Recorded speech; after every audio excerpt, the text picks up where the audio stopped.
आराध्यम builder की MD एवं कांग्रेस नेता सचिन चौधरी की पत्नी आभा चौधरी ने शनिवार को एक प्रेस कॉन्फ्रेंस कर जानकारी देते हुए बताया 21 अगस्त 2025 को एसडीएम मुरादाबाद ने बुद्धि विहार स्थित उनके कॉमर्शियल प्रोजेक्ट आराध्यम बिजनेस सेंटर में स्थित ग्राहकों के ऑफिसों को गलत तरीके से सील कर दिया, जिससे ग्राहकों में रोष एवं भय का माहौल है। यह प्रोजेक्ट आवास विकास से नक्शा पास कराकर 2018 में डिलीवर और पोजीशन दे दिया गया है। यह पूर्ण रूप से बिक चुका है। इसमें हमारी कंपनी का कोई ऑफिस नहीं है। साथ ही उन्होंने कहा हमारी कंपनी का कार्यालय वसुंधरा गाजियाबाद में स्थित है। आभा चौधरी ने आरोप लगाते हुए कहा है कि एसडीएम एवं उनके साथ आए लोगों ने हमारे ग्राहकों एवं परिसर में चल रहे उनके प्रतिष्ठान के स्टाफ से बदतमीजी की, डराया धमकाया और ऑफिस के सामान की सूची बनाकर बोले इन सब की नीलामी होगी। आभा चौधरी ने कहा कि बिना किसी सरकारी नोटिस या होमवर्क किए बिना आनन फानन में यह कार्रवाई की गई है। सील करने की यह कार्रवाई राजनीतिक दुष्भावना से प्रेरित होकर की गई है। सचिन चौधरी जी के राजनीतिक प्रतिद्वंदी इन कार्यों को अंजाम दे रहे हैं। सचिन चौधरी ने देश के शहीदों के परिवारों को निःशुल्क प्लॉट बांटे, यहां तक कि उनकी रजिस्ट्री का खर्चा भी खुद उठाया। कोरोना के इस समय में जीवन की परवाह न करते हुए लाखों लोगों को उनके घर पहुंचाया, खाना खिलाया, अपनी कंपनी से सस्ते प्लॉट बांटकर गरीब लोगों के घर लेने के सपने को पूरा किया और इस सेवा का परिणाम और इनाम के बदले उन्हें देशद्रोही कह दिया गया। इससे ज्यादा शर्म की बात कुछ नहीं हो सकती। आभा चौधरी ने कहा कि जिस नोटिस के आधार पर इस कार्यवाही को अंजाम दिया गया है, नोटिस उन्हें उपलब्ध कराया जाए। एक खाली कागज पर नीले पेन से लिखकर बच्चों की तरह यहां कागज चिपकाकर मेरे ग्राहकों का ऑफिस सील कर दिया गया, ये बहुत अनुचित है। 21 तारीख को एसडीएम सदर यहाँ पे आए थे। हमारी कंपनी का ये पीछे कॉम्प्लेक्स है जो आप देख रहे हैं, जिसके बाहर में खड़ी हुई हूँ।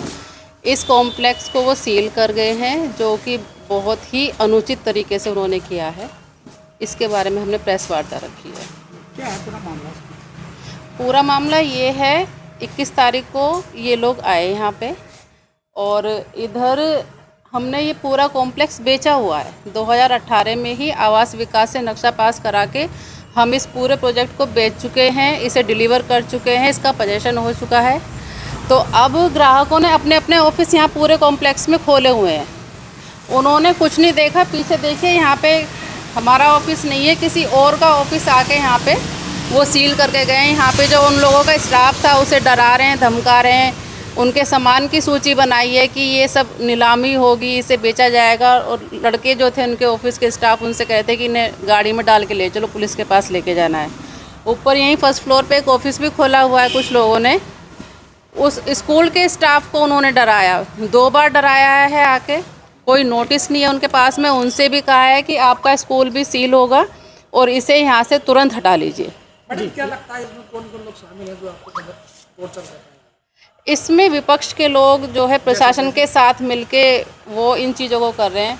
मुझे तो ये लगता है क्योंकि मेरे पति कांग्रेस में है, विपक्ष की राजनीति वो करते हैं, तो उनके राजनीतिक प्रतिद्वंदी इस कार्य को अंजाम दे रहे हैं।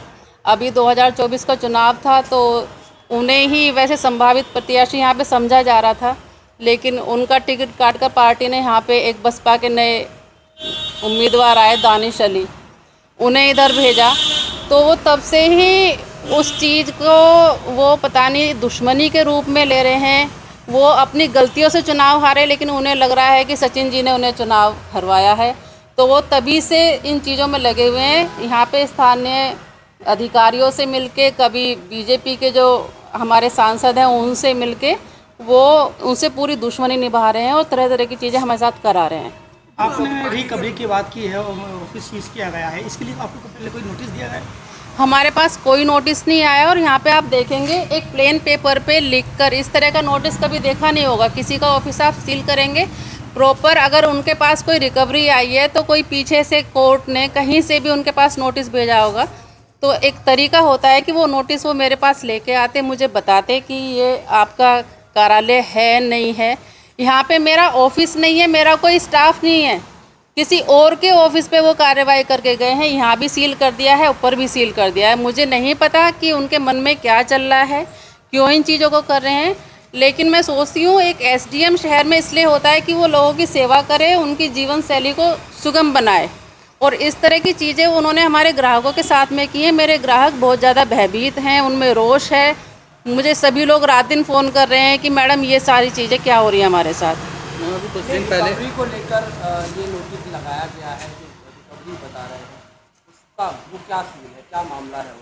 रिकवरी के लिए जो अभी मेरी जानकारी में आया है, ये कोई केस बता रहे हैं कि शिवानी नाम की कोई ग्राहक है, उनका कोई उपभोक्ता कोर्ट में केस चल रहा है, तो ये उसकी रिकवरी है। लेकिन हमारा वो केस ख़त्म हो चुका है और उसमें जो अमाउंट है हमारा उनके साथ एग्रीमेंट हो गया है, उन्होंने अपना केस भी वापस ले लिया है, हमारा एग्रीमेंट हमने कोर्ट में भी सबमिट कर दिया है, वो लोग पैसे भी ले चुके हैं।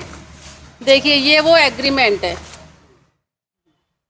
तो मुझे नहीं पता, वो लोग शायद यहाँ पे होमवर्क करके नहीं आए। कम से कम एसडीएम साहब को एक बार सोचना चाहिए था कि हम जहाँ पर जा रहे हैं, अब ये ऑफिस है, इन लोगों की पूरी साख यहाँ पे दाव पे लगी हुई है, पूरे जीवन की पूंजी लगाई है, अपना व्यापार कर रहे हैं, और जब से लोगों ने यहाँ पे देखा है कि यहाँ पे सील किया हुआ है ऑफिस, तो इनके व्यापार में बहुत बुरा असर पड़ा है। तो अब आप जब आपकी बिल्डिंग ही नहीं है या फिर आपका जो ऑफिस ही है, आप यहाँ प्रेस कॉन्फ्रेंस कर रहे हैं उसको? देखिए मैं इसलिए प्रेस कॉन्फ्रेंस कर रही हूँ क्योंकि मेरी कंपनी ने ये कॉम्प्लेक्स बनाया है, तो मेरी नैतिक जिम्मेदारी बनती है। मेरे ग्राहक परेशान हैं, उन्हें कोई दिक्कत होगी तो वो मुझसे ही बात करेंगे, मुझसे ही कहेंगे कि मैडम हमारे साथ ये चीज़ें क्या हो रही हैं। तो एक नैतिक जिम्मेदारी के चलते मैं यहाँ खड़ी होकर प्रेस कॉन्फ्रेंस कर रही हूँ। मेरा यहाँ पे कोई कार्यालय नहीं है, मेरा कार्यालय वसुंधरा गाज़ियाबाद में है कंपनी का।